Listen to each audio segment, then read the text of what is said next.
कहानी की शुरुआत में हम कुछ लोगों को सबीना नाम की एक लड़की को कहीं ले जाते हुए देखते हैं। इसके बाद हमें पता चलता है कि ये लोग सबीना को एक हॉस्पिटल में लेके जा रहे हैं क्योंकि उन्हें ऐसा करने के लिए सबीना की मां ने ही बोला था। दरअसल सबीना को हाइस्टीरिया नाम की एक बीमारी है और इस बीमारी में इंसान एक साथ कई चीजें करता है, जैसे कि एक ही टाइम पर हंसना और रोना। थोड़ी देर बाद डॉक्टर काल सबीना का इलाज करने के लिए उसके रूम में आते हैं। फिर डॉक्टर काल उसे कहते हैं कि मैं तुम्हारा इलाज करने के लिए तुम्हें किसी भी तरह की दवाई या इंजेक्शन नहीं दूंगा और हम बस दिन में 1 घंटा तुम्हारे पास्ट के बारे में बात करेंगे ताकि हमें पता चल जाए कि तुम्हें क्या प्रॉब्लम हो रही है। इसके बाद काल सबीना के पीछे जाकर बैठ जाता है और उससे सवाल करने लगता है और इसी दौरान हमें ये पता चलता है कि सबीना की इस हालत के जिम्मेदार उसके डैड हैं, जो उसे और उसके भाई बहनों को बचपन में बहुत मारा करते थे। इसके बाद हम काल को उसके घर पर उसकी वाइफ एमा के साथ देखते हैं जो कि प्रेग्नेंट थी। फिर एक दिन जब काल एमा की कंडीशन चेक कर रहा होता है तो वो अपने साथ सबीना को रखता है और इसी दौरान हमें ये पता चलता है कि अगर सबीना की बीमारी ठीक हो गई तो वो एक दिन बहुत ही अच्छी डॉक्टर बन सकती है। इसके बाद काल एक बार फिर से सबीना को उसके पास्ट बताने के लिए कहता है और उससे पूछता है कि तुम्हारे डैड ने पहली बार तुम्हें कब मारा था। इस पर सबीना उसे बताती है कि जब वो 4 साल की थी तब गलती से उसके हाथ से एक प्लेट नीचे गिर गई थी। इसके बाद उसके डैड उसे कमरे में लेकर गए और उसे पीछे से मारने लगे। अब इससे सबीना को बहुत पेन तो हो रहा था पर इसके साथ ही उसे काफी मजा भी आ रहा था। सबीना को ये तो पता था कि ये बहुत बुरी चीज है, पर सबीना को उसके डैड का उसे पीछे से मारना काफी अच्छा लगने लगा। जिसके बाद जब भी उसके डैड उसे कमरे में जाने को कहते तो वो चुपचाप बिना कोई सवाल करे अंदर चली जाती क्योंकि उसे भी ये करना पसंद था। अब सबीना की ये सब बातें सुनकर काल भी समझ जाता है कि इसी इंसिडेंट की वजह से सबीना इस बीमारी का शिकार हुई है। अब सीन यही शिफ्ट होता है और हम 2 साल बाद का सीन देखते हैं जहाँ काल अपनी वाइफ एमा के साथ डॉक्टर फ्लूट से मिलने उनके घर पर आया है। इसके बाद जब काल डॉक्टर फ्लूट से बात कर रहा था तब हमें पता चलता है कि सबीना की हालत पहले से अच्छी हो गई है और वो काल के कहने पर ही मेडिकल स्कूल में डॉक्टरी की पढ़ाई भी कर रही है क्योंकि काल का मानना था कि सबीना एक बहुत अच्छी डॉक्टर बन सकती है। आगे हमें यह भी पता चलता है कि जिस मेथड से काल ने सबीना का इलाज किया था उस मेथड का इन्वेंशन डॉक्टर फ्लूट ने ही किया था। लेकिन जब डॉक्टर फ्लूट ने इस मेथड को सभी को बताया तो सभी उनका मजाक उड़ाने लगे और कुछ डॉक्टर्स का तो ये मानना था कि उनका ये मेथड बहुत ही डेंजरस है जिससे मरीज की जान भी जा सकती है। पर जब डॉक्टर फ्लूट को ये पता चला कि काल ने सबीना का इलाज उनके मेथड से किया है तो वो ये जानकर बहुत खुश होते हैं। इसके बाद काल सबीना से मिलने के लिए जाता है और वो उसे बताता है कि आज उसने डॉक्टर फ्लूट से उसके बारे में बात की और उन्होंने बताया कि तुम आगे जाकर एक बहुत अच्छी डॉक्टर बन सकती हो। अब सबीना को भी ये जानकर बहुत अच्छा लगता है क्योंकि वो खुद भी मेडिकल की पढ़ाई करना चाहती थी।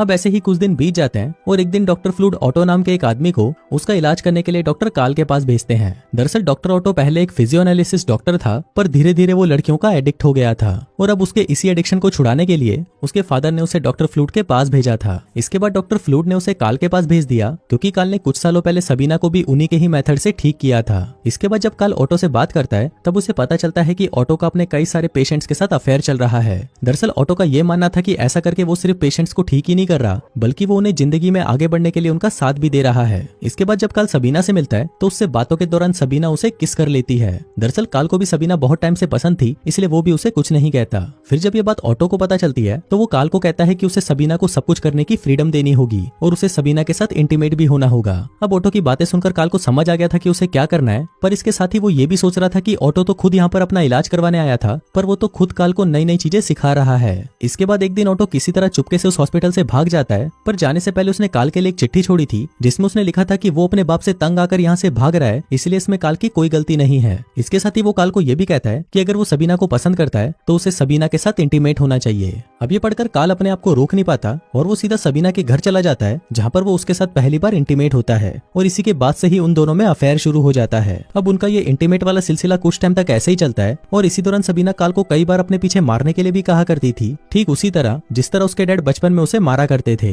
अब इस सबसे काल को समझ आ गया था कि सबीना की बीमारी अभी भी पूरी तरह ठीक नहीं हुई है। इसी दौरान काल डॉक्टर फ्लूट से भी मिला करता था और वो उसे सबीना की प्रोग्रेस रिपोर्ट के बारे में बताया करता था, पर काल ने अभी तक डॉक्टर फ्लूट को ये नहीं बताया था कि वो सबीना के साथ इंटीमेट हुआ है। इसके बाद जब वो दोनों बातें कर रहे होते हैं तब काल डॉक्टर फ्लूट को बताता है कि वो हमेशा से ही कभी भी डॉक्टर नहीं बनना चाहता था बल्कि उसे तो पैरानॉर्मल एक्टिविटीज में स्टडी करनी थी, पर इस पर डॉक्टर फ्लूट उसे मना कर देते हैं जिस वजह से उन दोनों में बातें होना कम हो जाती है। अब इसके कुछ दिनों बाद डॉक्टर फ्लूट काल से मिलने आते हैं और वो उससे शहर में फैल रही अफवाहों के बारे में पूछते हैं कि एक लड़की शहर में सभी को लेटर्स भेज रही है कि काल का किसी लड़की के साथ अफेयर चल रहा है। अब ये सुनकर काल उन्हें मना कर देता है और कहता है कि मेरा किसी के साथ भी अफेयर नहीं चल रहा। अब ये सुनकर काल डर जाता है कि अगर किसी को भी काल और सबीना के अफेयर के बारे में पता चल गया तो पूरे शहर में उसकी इज्जत चली जाएगी, इसलिए वो अगले ही दिन सबीना से मिलकर उससे ब्रेकअप कर लेता है। पर इसे सबीना को बहुत ज्यादा बुरा लगने लगता है और वो फिर से हाइस्टीरिया बीमारी के पेशेंट की तरह हरकतें करने लगती है। और फिर जब काल अपने घर पर आता है तो उसे पता चलता है कि उसकी वाइफ को भी शहर में फैल रहे लेटर्स के बारे में पता चल गया है, जिस वजह से एमा को लगता है कि काल का सचमुच किसी के साथ अफेयर चल रहा है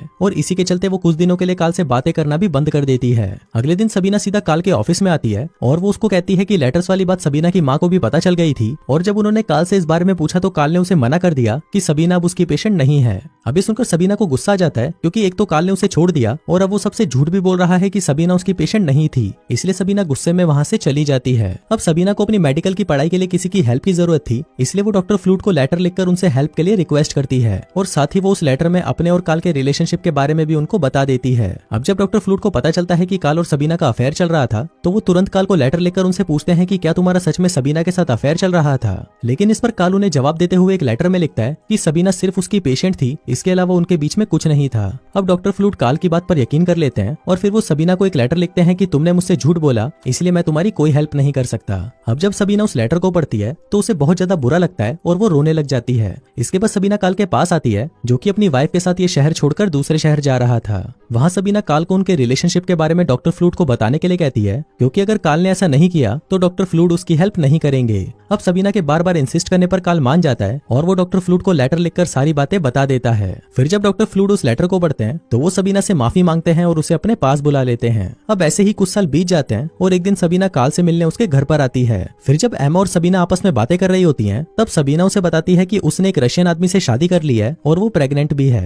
यहाँ पर एमा भी सबीना को बताती है कि जब से काल ने डॉक्टर फ्लूट से बात करना बंद किया है तब से वो डिप्रेशन में चला गया है, इसलिए वो सबीना को काल से एक बार बात करने के लिए कहती है। इसके बाद जब सबीना काल से बात कर रही होती है तो वो उसको बताती है कि वो प्रेग्नेंट है और उसके पेट में उसी का बच्चा है। अब ये सुनकर काल को भी बहुत अच्छा लगता है और वो सबीना को आई लव यू बोलता है। फिर फिल्म के लास्ट सीन में जब सबीना वापस जा रही होती है तो वो रास्ते में रोने लगती है क्योंकि वो अभी भी काल से बहुत प्यार करती थी और इसी के साथ ही ये कहानी यहीं खत्म हो जाती है।